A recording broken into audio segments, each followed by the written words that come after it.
Hello everyone, today we're looking at game 3 of Kasparov versus Deep Blue in the 1997 match, the man versus the machine.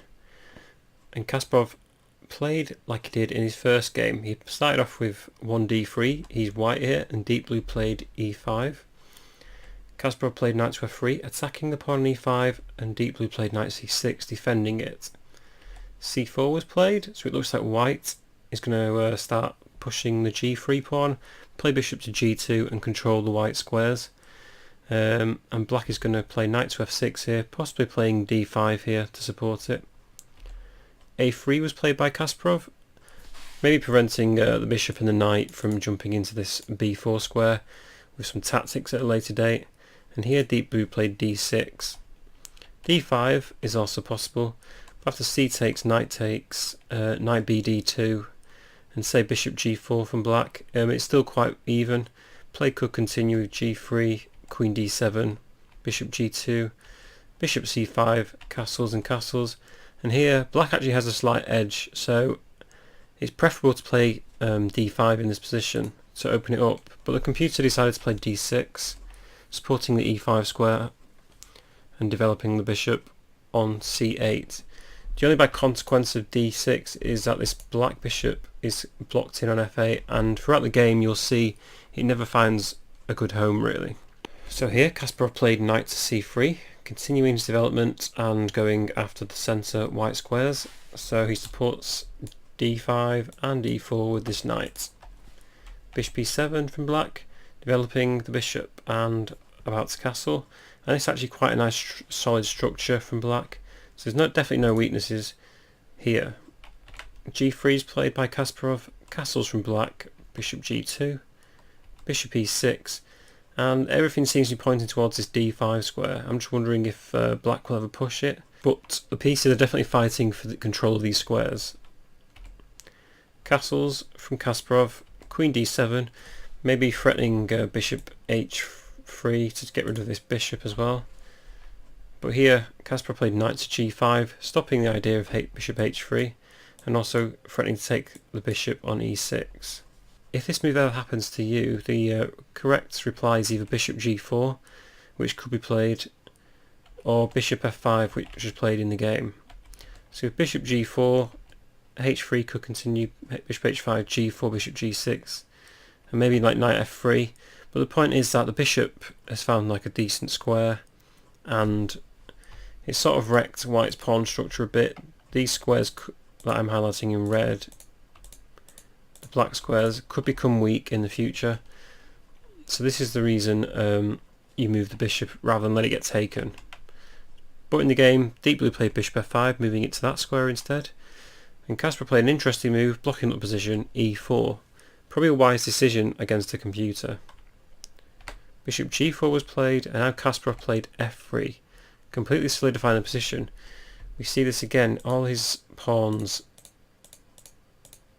There's no real way for black to infiltrate. The only move I could see would be possibly knight d4 at a later date, but I'm sure after bishop e3, white is very solid indeed.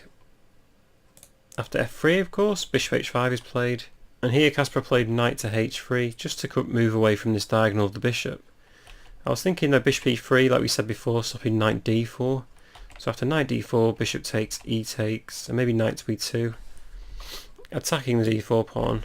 c5 could be played, protecting the pawn, knight f4 attacking the bishop, and maybe at h6 here. And play could continue like this, and white's got a reasonable position, he's got some space, and a reasonably safe game. Instead though, Kasparov played knight to h3, and now of course knight d4 can be played, and the bishop isn't on e3 yet, so it can't be attacked. Knight to f2, still rather solid, and now h6, possibly giving the king a safety square and covering any bishop g5 ideas. So Kasparov plays bishop e3 to develop his last piece and attack the d4 square. c5 protects it, and now b4, just putting some pressure on this last c5 move, but of course b6 just covers that. And now rook b1, getting the rooks into the game. The threat here is taking on c5, If b takes, then the rook is active, and this is quite good for white. Now this is a very unusual move by Deep Blue. He played king h8. I'm not sure what the idea is behind that move. I think maybe rook g8, g5 was the idea, but if a move like rook fd8, h3, a5 and b5, black's still fine. I guess king h8 was just a waiting move. I'm not really sure the idea behind that one. Rook b2 was played by Kasparov, maybe threatening to double on the b file. And now a6 from black. Kasparov took on c5, b takes c5, and now a good move by Kasparov. He played bishop h3. All his pawns are on white squares, so it makes sense to shove it on h3, where it can get more space. Queen c7 because it's attacked, and now bishop g4 and bishop g6 is played. If takes, knight takes, knight takes, f takes. This actually is better for white because now the knight has free rein to jump into d5.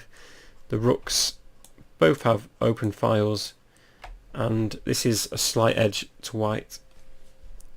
So for this reason, bishop g6 is played, but it limits the bishop somewhat. And now Kasparov played f4. I think he's trying to play f5 here. But Deep Blue takes, g takes, and now queen a5, attacking both a3 and c3. A move that can be played here is bishop takes d4, and if c takes d4, queen a4 can be played, and the queen is forced to swap off or move away. If queen takes c3, rook c2, the queen's trapped. So this would have been quite a nice move to play, I think, for white.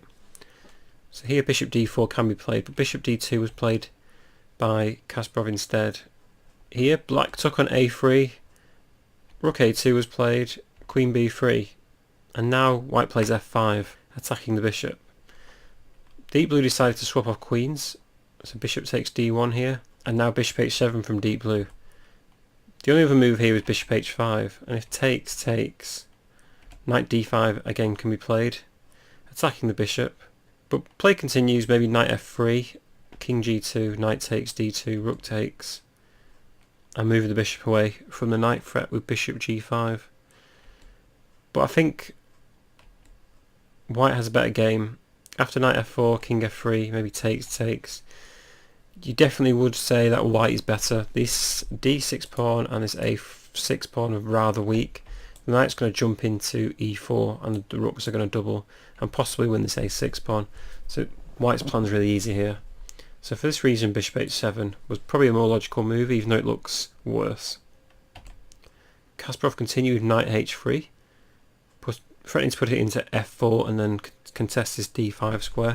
And now rook fb8, another logical move from Deep Blue, gaining the open file with the rook. And now knight f4, continuing the plan. And black plays bishop d8, which makes some sense. The rooks are now connected on this side of the board, and the bishop is free to move away from this awful square where it's got no scope whatsoever. Knight fd5. And now knight to c6 is played.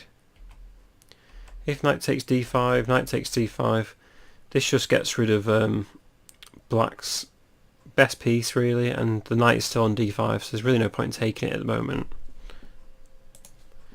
Instead knight c6 was played, maybe you're trying to reroute it to b4. And now bishop f4 was played, attacking the pawn on d6, a very weak pawn indeed. So for this reason, knight e5 blocks it and can no longer go to b4. White plays bishop a4, giving the bishop more scope, so it totally makes sense. And now actually black does take on d5 finally. Knight takes, and a5. Just blocking up the position, and possibly preventing any tricks with bishop to c6 at some point. Maybe bishop can take on e5 and bishop c6. So a5 gives this rook more space. Here though, Kasparov blocks the position. Bishop b5 instead, and this rook is now blunted. Rook a7, possibly trying to double rooks, and king g2. Here black plays g5, attacking the bishop, and bishop takes e5 by Kasparov. If f takes g5, the bishop can just take it, and maybe if we take on e5, king g3, f6, and after king g7 from black here, the game is still pretty much even, but black definitely has no issues. So after g5, Kasparov preferred to take on e5, check, and d takes, and f6, just blunting this bishop again. And we've still got some space for white. It also stops black from playing f6 himself and protecting his e5 pawn. So this is relatively weak, so something maybe white could exploit in the endgame. Bishop g6, played by deep blue. And now h4 by Kasparov, offering a pawn. Takes it, king h3, and that wins the pawn back straight away. So the idea was just to get rid of these strong pawns in the endgame. King g8 by deep blue, and king takes h4, and now king h7. There's nothing really for black to do, so the king is just going to keep on moving. King g4. White's got to keep the king around this h5 square so the bishop can't get out. And bishop c7. An interesting move from deep blue. What it's saying here is, here, just take my rubbish bishop off and I'll give you a free pawn for it.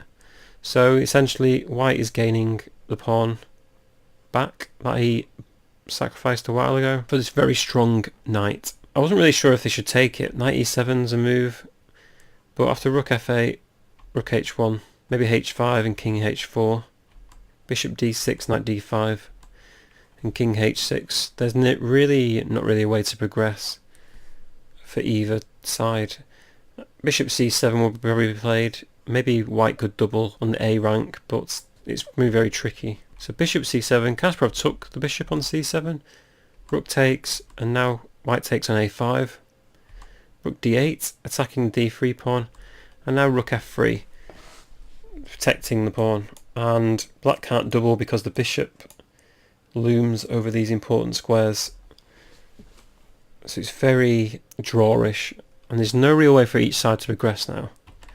King h8, king h4, there's no way for white to get in, and this pawn has always got to be protected now. King g8 from deep blue, rook a3, just protecting the pawn again, and now we see a perpetual king h8, rook a6, king h7, rook a3, king h8, rook a6, and a draw was agreed, simply because there's no way for either side to progress. This king can't enter on this side of the board, and this king can't escape from this side of the board. Bishop's there, the pawn's covering it.